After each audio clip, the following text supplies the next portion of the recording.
যে বা যারা এই কাজ করলো, এই ন্যাক্কারজনক কাজ করলো, এটাকে আমরা তীব্রভাবে নিন্দা জানাই, ঘৃণা করি। এবং বর্তমান যারা ক্ষমতায় আছেন, ক্ষমতা চালাচ্ছেন, তাদের কাছে যেমনিভাবে তাদেরকে আমাদের সহযোগিতা করা দরকার, তাদের কাছ থেকে আমাদের সহযোগিতা পাওয়াও দরকার। এই জন্য এই মুহূর্তে মিডিয়ার উপর এই ধরনের হামলা, এটা কোনোভাবেই মেনে নেওয়া যায় না।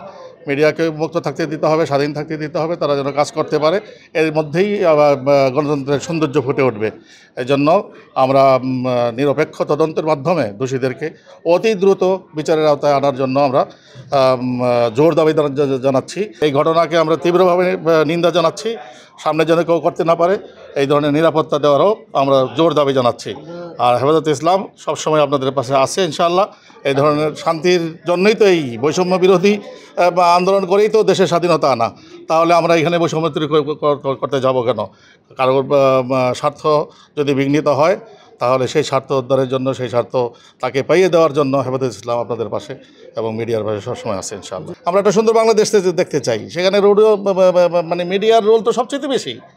তাহলে মিডিয়াকে আক্রান্ত করে আমরা সুন্দর বাংলাদেশ কামনা করে কী করে? বৈষম্য মানে বিরোধী আন্দোলন করলাম, আর সেই বৈষম্য যদি থেকেই গেল, তাহলে আমরা সুন্দর বাংলাদেশ তো পেতে পারি না।